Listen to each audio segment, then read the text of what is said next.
I yelled at my sister, "Stop the car!" And the second she slammed the brakes, I knew nothing in my life would ever be the same.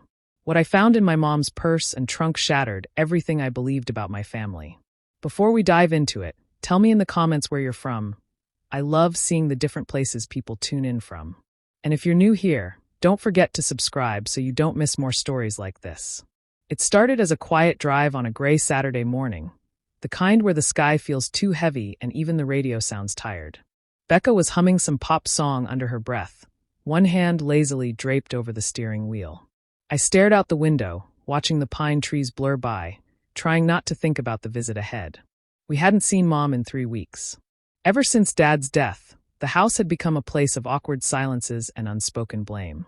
Mom said she was coping in her own way, but her version of coping meant locking herself away, refusing to talk about anything that mattered. Lately, she'd stopped answering calls altogether. That's why Becca insisted we go. Just for a weekend, she said. She needs us. But I wasn't sure who needed who anymore.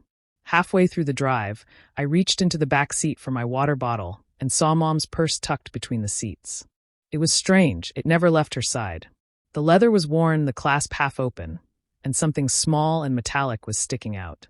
At first, I thought it was a keychain, but when the car jolted over a bump, the contents shifted, and a folded photograph slid into view. I froze. "Hey, what's that?" Becca asked, glancing over. "Nothing," I murmured, but my heartbeat was drumming in my ears. I pulled the purse into my lap, pretending to adjust the strap. The photo was face down, yellowed at the edges. I turned it over, and my stomach twisted.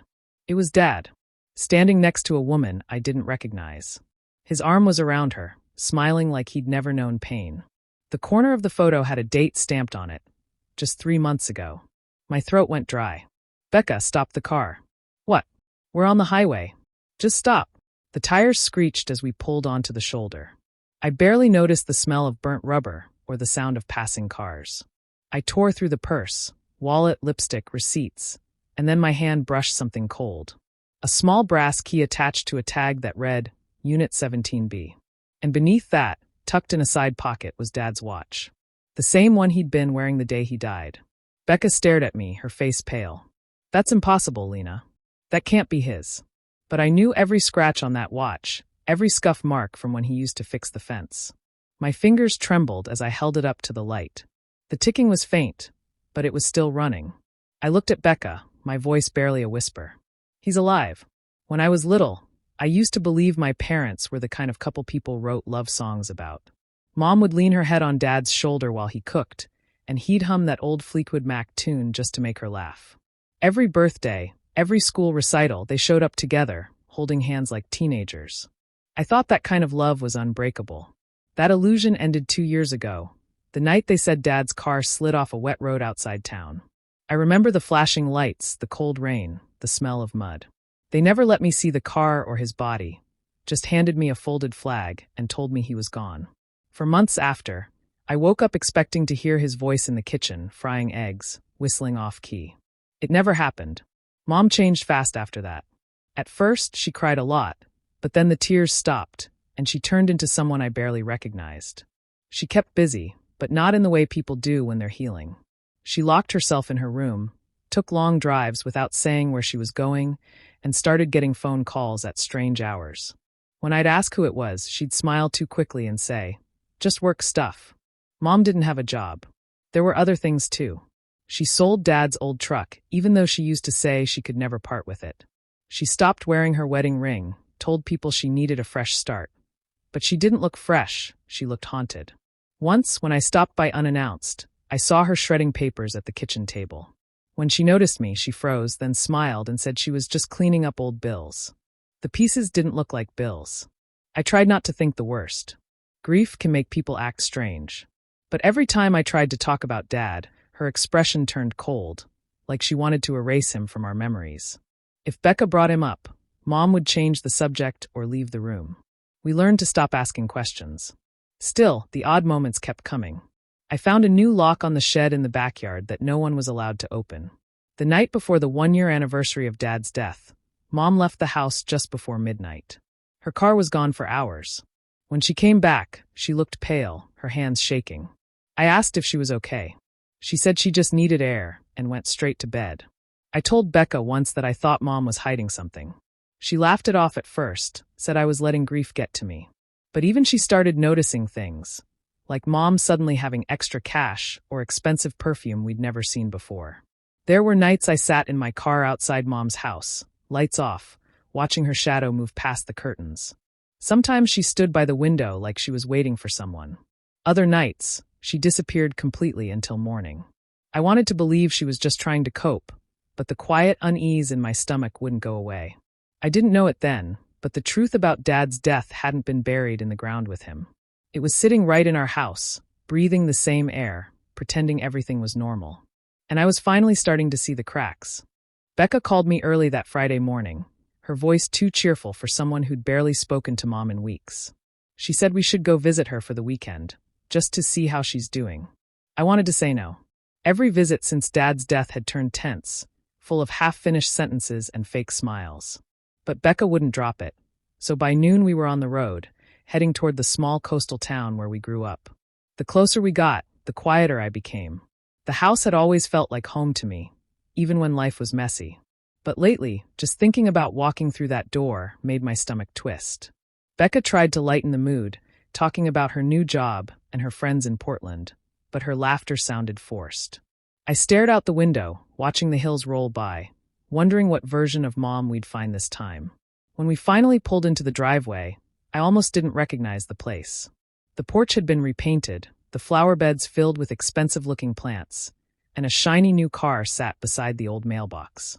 Mom never used to care about appearances. She was practical, always saving every dollar. Now the house looked like someone else's. She opened the door before we even knocked. "Girls," she said, her smile too wide. Her hair was freshly styled, her clothes new. There was a scent of perfume I'd never smelled before, strong and sweet, the kind that lingers in the air long after a person leaves. "Mom, the house looks nice," Becca said carefully. Mom waved her hand like it was no big deal. "Just making some changes. New paint, new energy." She hugged us both, but it felt stiff. I noticed her hands trembling a little, and when I asked if she was all right, she said she was just tired.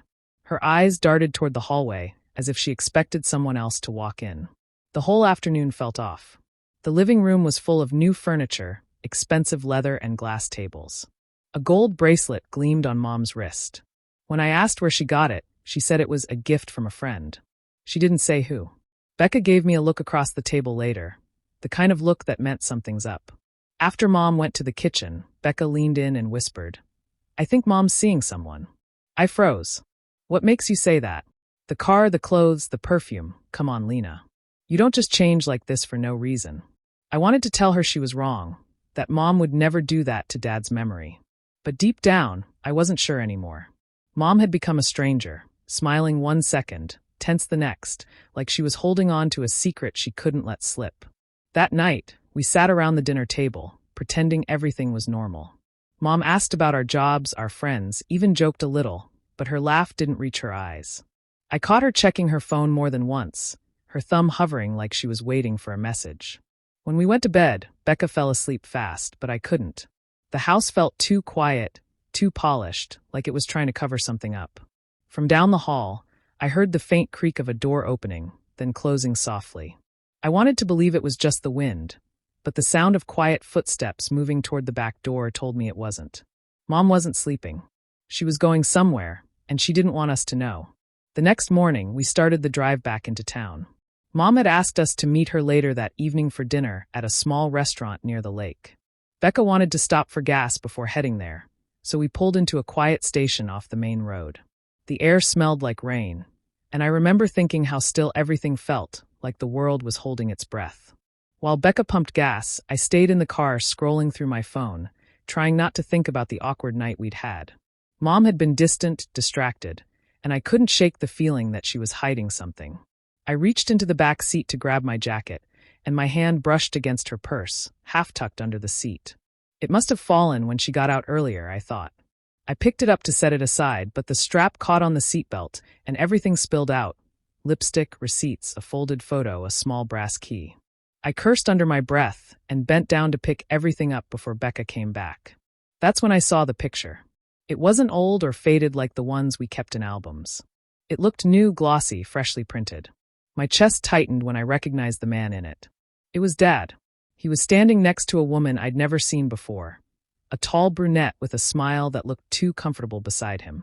Behind them, I could see a building with a sign that read Crescent Motel. The date in the corner was from a few months ago. I just stared at it, my mind blank. I thought maybe it was some kind of mistake, maybe an old picture that had been reprinted. But Dad looked older, his hair grayer, his skin rougher. He didn't look like a memory. He looked real. Alive. My hand started shaking so badly I nearly dropped it. I stuffed the photo back into the purse, but something shiny caught my eye again. The key. It had a small white tag that said Unit 17B. I turned it over in my hand. It wasn't a house key or a car key. It looked like one of those keys for a storage unit. Next to it was an envelope. Inside was a driver's license. I froze when I saw my mother's face on it, but the name under it wasn't hers. The name read Elaine Morris. Her birth date was wrong, too. I felt my stomach twist. Becca opened the car door suddenly, making me jump. You okay? You look like you've seen a ghost. I dropped Mom's purse, I said quickly, forcing a smile. I shoved everything back in and zipped it up before she could see. It's fine. Becca shrugged, started the engine, and pulled out of the gas station. I stared out the window, trying to breathe, my fingers clenched tight in my lap. Every mile we drove, the questions piled up higher. Why did Mom have that picture? Why a fake name? And if Dad was really alive, what did that make her? His accomplice or his enemy? Becca hummed softly beside me, unaware that the world I thought I knew was falling apart right there in that car. I didn't say a word. I just sat still, pretending everything was normal, while my heart raced so fast I could barely hear the road beneath us. The sun was starting to set when we got close to Mom's neighborhood. The orange light hit the windshield and made everything look calm, but my thoughts were far from calm. That photo and the fake ID had been burning a hole in my mind all afternoon. I kept replaying it over and over, trying to convince myself I'd imagined it. Dad couldn't be alive. He couldn't. Becca was talking about dinner plans, but I wasn't really listening. My heartbeat was loud in my ears, and I kept glancing at the back seat where Mom's purse still sat. Something inside me said there was more. I didn't even know what I was looking for, but I knew I couldn't go into that house pretending nothing was wrong. Becca, I said quietly, can you pull over for a second? She frowned. Why? We're almost there. I just need to check something. Please. There was something in my voice that made her stop arguing. She pulled over by the side of the road, near a patch of tall grass. The air smelled like pine and dust. I got out and walked to the back of the car. My hands were shaking as I lifted the trunk door. At first, I saw normal things, bags of groceries, a folded blanket, a few boxes. But something about the way they were stacked looked deliberate, like someone had packed them to hide something underneath. I started moving things aside. Becca came around, watching me with a puzzled look. What are you even doing? She asked. I didn't answer. My fingers brushed against a small metal lockbox under the groceries. It was heavy, cold. I pulled it out and opened it. Inside were neat stacks of cash, hundreds of dollars, bundled tight with rubber bands. Becca gasped. Where did she get all this? She whispered. I didn't know. My pulse was pounding as I searched through the box. Under the money were several documents, papers with names I didn't recognize, property records, and a few passports. One of them had Mom's photo, but another fake name. My chest tightened again. Then I saw something that made my breath catch. Tucked beneath the papers was a small velvet pouch. I opened it, and there it was, Dad's watch. It was old, scratched, and unmistakably his. The same one he wore every day. I remembered the police saying they never found it after the crash. I'd accepted that it had been lost or destroyed. But here it was, right in front of me, ticking softly like time had never stopped. Becca's face went pale. That's Dad's, isn't it? I nodded, unable to speak. My eyes stung, and I had to steady myself on the edge of the trunk.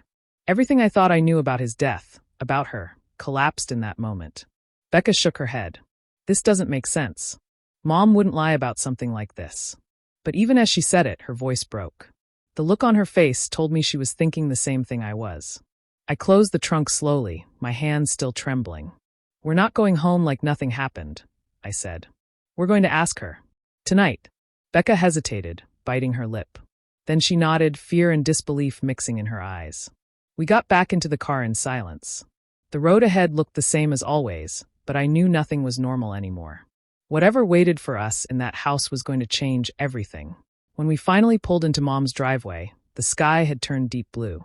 The porch light was on, and the curtains glowed softly from the inside. Everything looked so normal it made my stomach hurt. Becca parked the car, and we sat there for a moment, neither of us saying a word. I still had the picture, the key, and Dad's watch tucked safely in my jacket pocket. The metal felt heavy against my chest, like it was burning through the fabric. Mom opened the door before we even knocked. She smiled, her voice bright. "You girls made it just in time. Dinner's almost ready." The smell of roasted chicken filled the air, warm and comforting, but it didn't feel right. It felt like a trick. We followed her inside. The kitchen looked spotless, the table already set with candles and her good dishes. She hummed quietly while she moved around, acting like everything was fine. Becca kept glancing at me, waiting for me to say something, but my throat felt tight. Mom turned from the stove and smiled. "You both look so serious. What's wrong?" I tried to sound calm. "We just wanted to talk about Dad." Her smile froze for a split second before she forced it back. "Oh, honey, not tonight. Let's just eat first."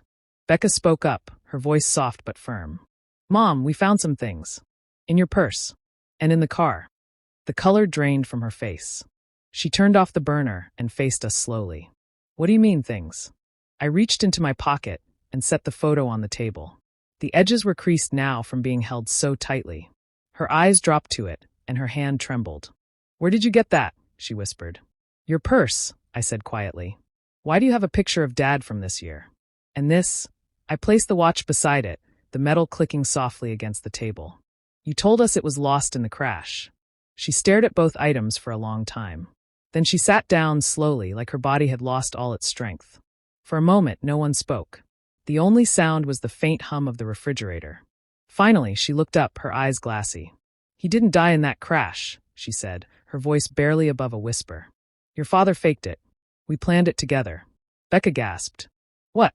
Why would you do that?" Mom pressed her hands together, trembling. "He owed people money, bad people. He was in trouble, deeper than you could imagine. It was the only way out. We were supposed to leave, start over somewhere new." I felt cold all over. "So what happened? Where did he go?" Her face twisted, and tears filled her eyes. "He never made it. Someone found him before he could disappear. He was murdered." Becca covered her mouth, shaking her head. "You knew? You've known all this time." Mom nodded slowly. "I couldn't tell you. I thought I was protecting you both. If they knew you were still asking questions, they'd come after you too." The room went silent again. The candle flames flickered, throwing shadows across her face. I stared at her, my voice breaking. "You didn't protect us, Mom. You lied to us. You made us live in a ghost story." She didn't deny it. She just sat there, staring at the photo like it might somehow bring him back. Mom sat there for a long time after her confession, staring at the table like she was trying to find the right words. Becca's eyes were red from crying, and I could feel my own heartbeat pounding in my ears. I wanted her to say something that would make sense, but everything coming out of her mouth only made the picture darker. "There's more," she finally said, her voice flat and tired. "You both deserve to know everything." Becca and I waited. Mom rubbed her hands together before speaking again. "Your father wasn't the man you thought he was. He wasn't just in debt. He was lying to me, and to you." Becca frowned. "What are you talking about?" Mom hesitated, then whispered. "He had another family. A woman in another town. A child." The air seemed to leave the room. Becca stared at her like she hadn't heard right. No, that's not true. Dad would never." Mom cut her off softly. "He did. I found out months before the accident. That's why he wanted to disappear. He wasn't planning on taking us with him. He was planning to start over with them." I felt sick. The man I'd spent years grieving had been preparing to abandon us. My throat burned, but I couldn't speak. "When I confronted him," Mom went on, her voice shaking, "he said it was for the best. He said we'd be better off without him. We argued that night. He told me he already had help setting up his new identity, someone who could get him fake documents and move money around." "Who?" I asked. She looked down, unable to meet my eyes. "Someone you both know. Someone close." Becca leaned forward. "Mom, who?" "Nate." The word hung in the air like a stone dropping into water. Becca blinked. "My Nate? No, that doesn't make sense. He barely knew Dad." Mom shook her head slowly. "He knew him better than you think. They worked together years ago before Nate met you. He was the one who helped your father disappear. But something went wrong. Your dad didn't hold up his end of the deal, and Nate panicked. There was money missing. Your father ended up dead, and Nate helped cover it up. Becca stood up so fast her chair scraped against the floor. You're lying. You're just trying to blame someone else. Mom's voice broke. I wish I was. I didn't want to believe it either, but I saw them together. I saw the messages. After your father's death, Nate came here one night. He said it was over and that I should keep quiet or I'd end up the same way. Becca backed away, shaking her head. You're making this up. He couldn't. I couldn't look at her. Everything started spinning in my head. The fake ID, the money, the secrets. It all fit horribly. Mom whispered. I thought if I kept quiet, you'd both be safe. But now that you've started digging, I don't know what he'll do. Becca sank into her chair, covering her face. Her shoulders trembled, but she didn't cry. I sat beside her, numb, staring at Mom, realizing that the people we trusted most had been lying to us all along. For the first time, I wasn't sure who we needed to fear more, our mother or the man Becca thought she loved. The night after Mom told us the truth, I barely slept.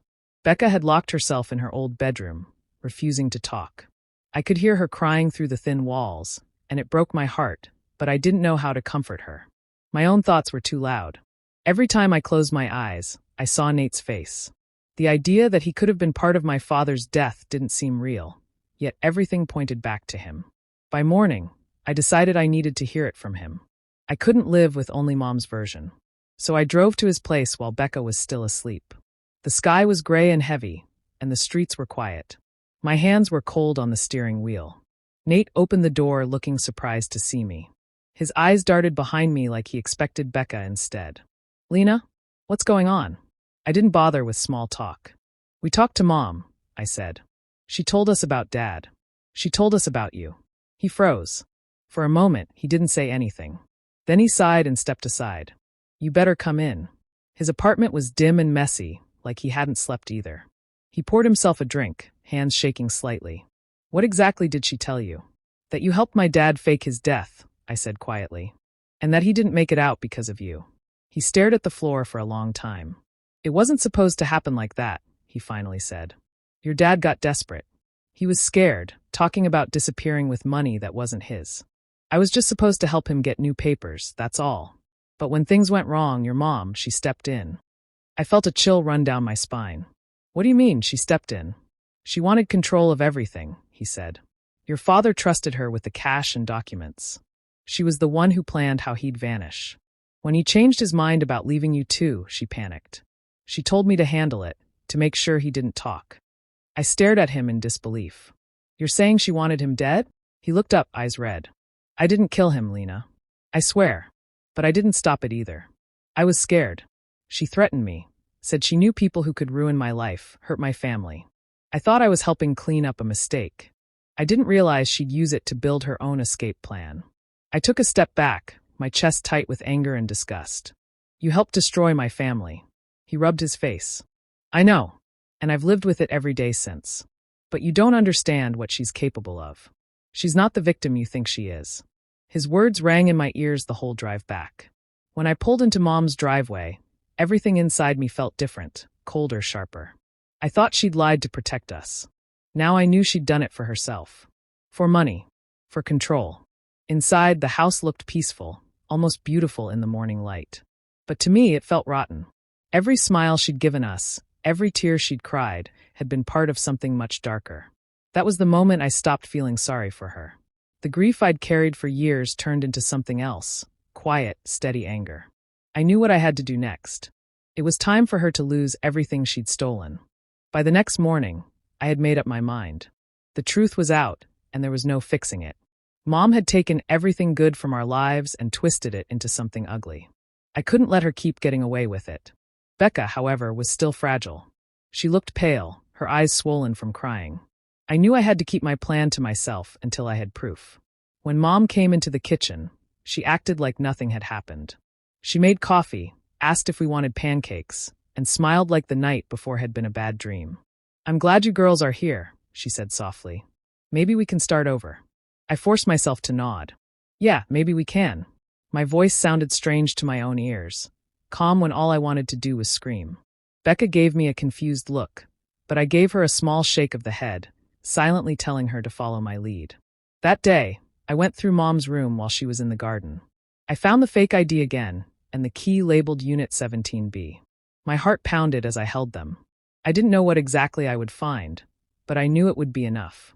That evening, I told Becca I needed to clear my head and borrowed her car. I drove to the edge of town where the storage units lined up in rows like quiet boxes. The metal doors clanged in the wind. I found 17B and unlocked it. Inside, it was cold and smelled of dust. Boxes were stacked high, and in the corner sat a safe.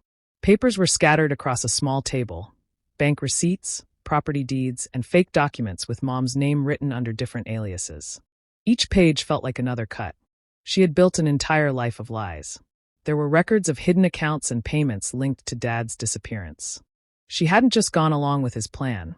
She had used it to take everything he owned. I gathered the papers I needed, took photos of everything, and locked the unit again. On the way home, I stopped at a small post office and mailed the evidence anonymously to the local police station. I didn't sign my name. I didn't have to. The next morning, everything looked normal again. Mom was in her robe, reading the newspaper and eating toast. Becca sat across from her, quiet but calmer. I walked in and poured myself some coffee. My hands were steady for the first time in days. Mom looked up and smiled. "You seem better today." "I am," I said simply. The sound of knocking interrupted us. She frowned, standing to answer the door. When she opened it, 2 police officers stood outside. "Cynthia Hale," one of them asked. Her smile faltered. "Yes, what is this about?" "We have a warrant for your arrest," the officer said.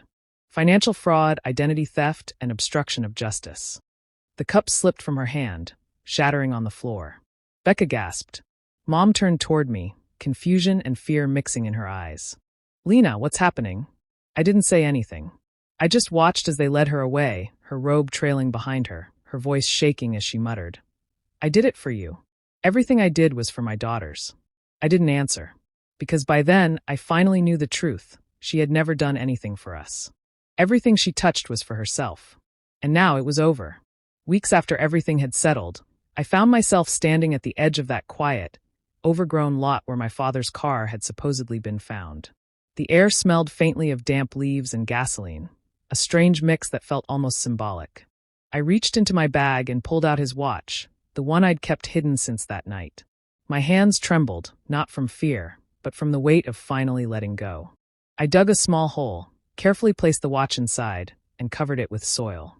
It felt like a ritual, a way to acknowledge the end without needing anyone else's permission.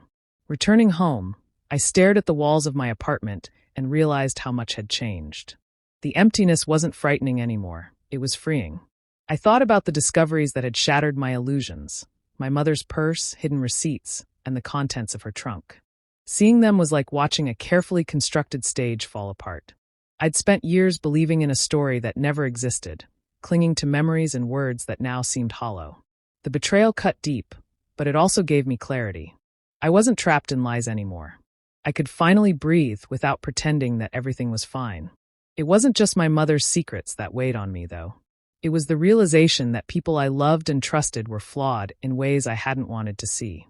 I had spent too long hoping for affection, recognition, or even just honesty from them. What I found hurt, but it also gave me a strange sense of power.